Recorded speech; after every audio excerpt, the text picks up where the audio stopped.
You know, every single night, this private, kinda unpredictable world just unfolds inside our heads. We call them dreams. But what are they? And why do we even have them? Let's dig in and find out what's really going on. I mean, haven't we all woken up from a dream just completely baffled? You're trying to piece together this story that felt so real one second, and then the next, it's just total nonsense. Well, today, we're going to get into exactly why that happens. For literally thousands of years, people have looked to dreams for big answers. I'm talking across countless cultures. Dreams were seen as messages from the gods, or maybe a sneak peek into the future, or even these powerful tools for healing your soul. So today, we're going to tackle this mystery from two main angles. First, we'll dive into the psychological side, the search for meaning in the weird, symbolic language of our dreams. And then we're going to switch over to the neuroscience of it all, to understand what our brain is actually doing while we're out cold. All right, so let's start with this big idea. What if our dreams are actually trying to tell us something? That's really the heart of the psychological approach, and it was pioneered by the famous psychologist Carl Jung. Jung didn't see dreams as just random brain static. No way.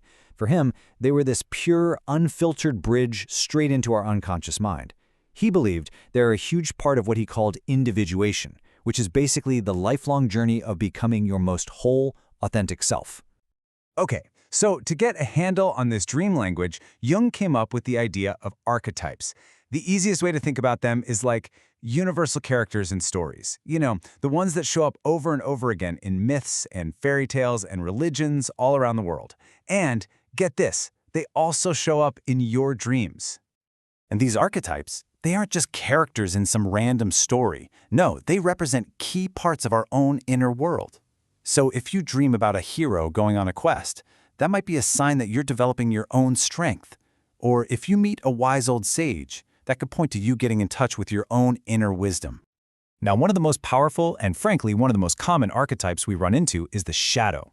This is basically everything we've shoved down or refused to admit about ourselves. And here's a wild thought for you. What if the things that drive you crazy about other people are actually just reflections of the stuff you've denied in yourself? So the shadow, it's sneaky. It often shows up in disguise.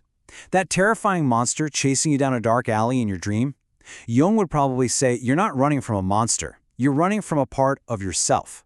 And that person in your dream that you just can't stand? They might just be holding up a mirror to a part of your own personality you don't want to see. Okay, let's totally switch gears now. We've talked about the why from a psychological view. Now let's look at the how from a brain science view. What is physically happening in our noggins that cooks up these bizarre nightly adventures?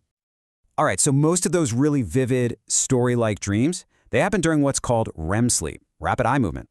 Now, during this time, our brain's emotional centers, like the amygdala, are totally lit up. They're on fire.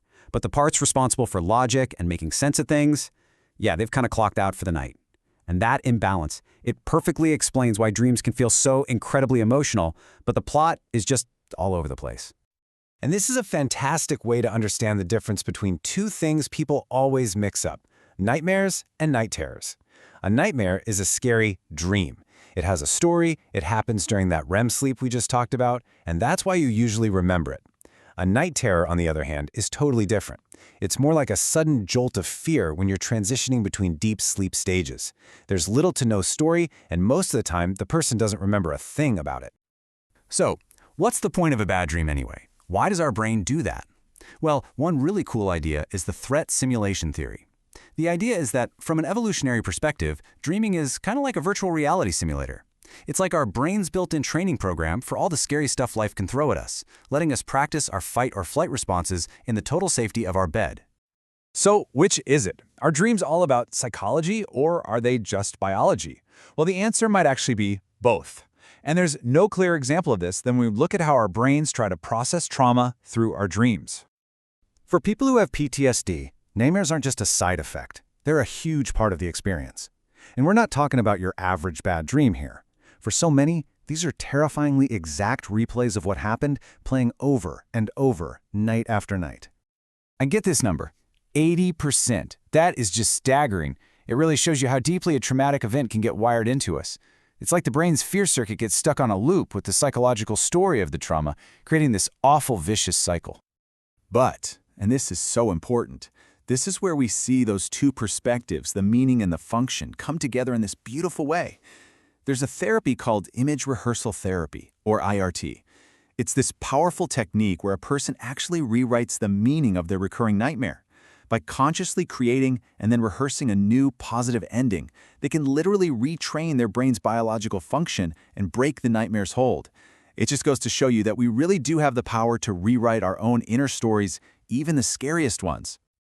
Okay, so now that we have these two big frameworks, the psychological and the neuroscientific, what do we do with all this? How can you start listening to your own dreams? Look, whether you see dreams as symbolic messages from your unconscious or as a nightly biological tune-up, paying attention to them can be an absolutely powerful tool for self-discovery. It's like there's this source of wisdom and insight that's available to you every single night for free. And one of the simplest but most effective ways to start this whole process is to keep a dream journal. Seriously, just put a notebook by your bed the second you wake up. Before you do anything else, just scribble down everything you can remember. The plot, the feelings, any weird images. You'll be amazed at the patterns and connections to your real life that you start to see over time. So, the next time you wake up from a dream, doesn't matter if it's bizarre or scary or just beautiful, try to remember it's more than just some random movie your brain cooked up. It could be a conversation, a rehearsal, a reflection. It's basically an invitation from your inner world. And the only real question left is, are you ready to listen?